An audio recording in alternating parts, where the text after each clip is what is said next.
Brewington Oaks Twin Towers actually, at its conception, was dormitory towers for Rockford University at the time.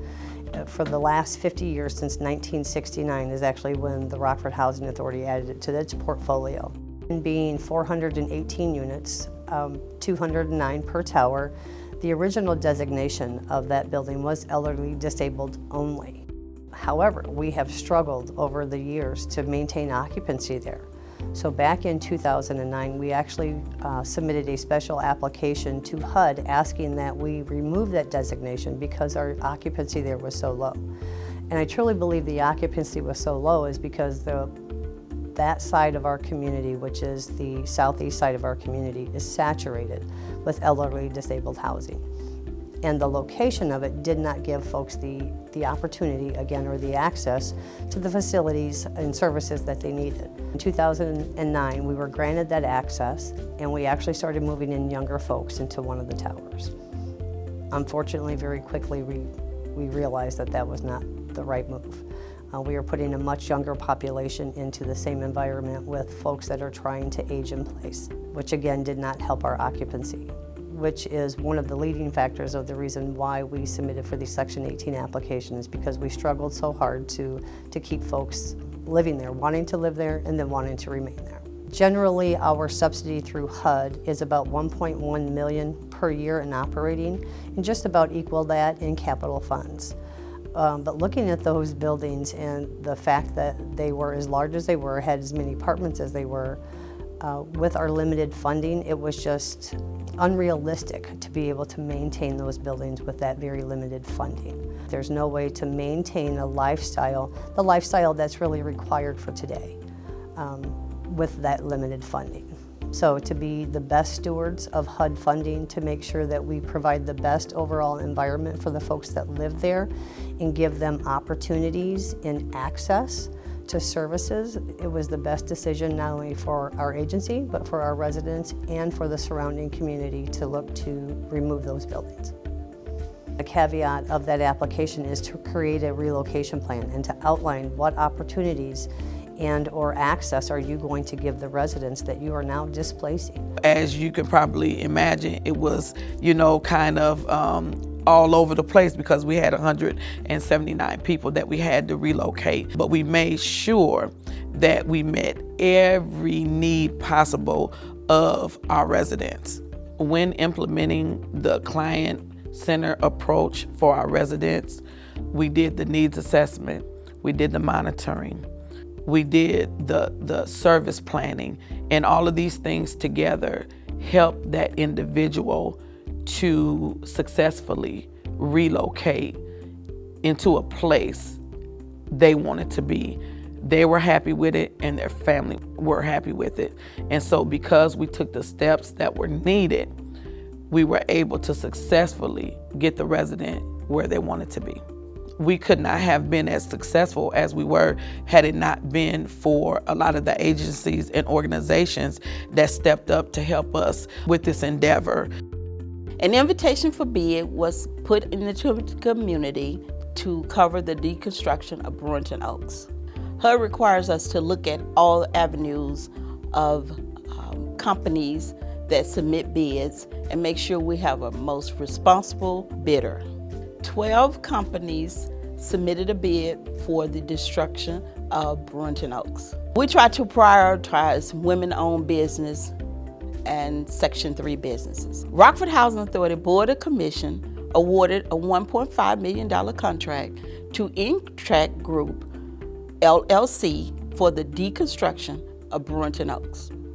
Being that we are a family-owned business and it's a local business to here, it's really important for me and it's exciting for me to be involved with the community by the work that we do. I would say deconstruction definitely is the first part of any kind of vision or future development of any site. Deconstruction really has become, especially in the Rockford area, something that's becoming more and more prevalent over the years. Whether it's residential or industrial, it's a great way for the city or the housing authority or any entities with some sort of development in mind or beautification process in mind, having that be the first step in the process.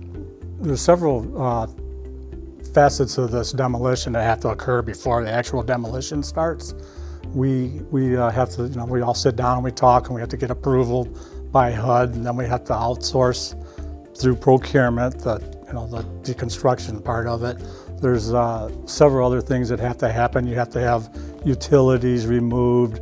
You have to get the asbestos or lead paint out of the buildings. Then you can start moving forward with your deconstruction phase. The contractor follows all the guidelines and regulations that are in place. They put up silt fences around the property. They keep water on the site to keep dust at a minimum. And they make sure that nobody from the community can enter the gated area for safety reasons. Yeah, Housing Authority has been a fantastic partner. Everything from the central administrative staff and executive leadership team to the facilities maintenance and management group that really got us access to the site so that we could begin to develop a working process for how this demolition would proceed. This is a large project in the area. There aren't a lot of 14-story buildings, much less dual 14-story buildings that are surrounded by neighborhood communities. So there's only selective options for how a building of this size can be demolished, and then also caring for the environmental or location-based kind of circumstances surrounding that. So we had two options. We could use a wrecking ball to bring a building of this size down, which is a messier and potentially more impactful to the neighborhood method. And we opted to use a high-reach excavator. And so we leveraged some relationships and there's only one in the entire Midwest that's capable of doing these kinds of heights. The benefits there are that there's far less both sound and debris that leaves the site. It is a little bit of a faster process, but it's less impactful in the neighborhood and the homes that are in the surrounding area. Part of our thought process is to see how we can divert materials from going to the landfill and possibly use them in other aspects of life or other aspects of construction. So we try to make every effort that we can to salvage any items that we can. We'll take out concrete if the building is made out of concrete, such as the Brewington Oaks 2 buildings, and we have a mobile crushing site, so we took all the concrete from there and we put it through the crusher and then use those aggregates on future projects for roads, parking lots, etc. The method in a building like this, in order to maximize the amount of deconstructive salvage, requires us to go floor by floor with small equipment and remove virtually everything that would be finishing work, drywall, wood, framing, personal effects. And so we move floor by floor by floor and remove all of that debris from the building. That's what allows us to be able to recycle all of the concrete that the building structure is made out of.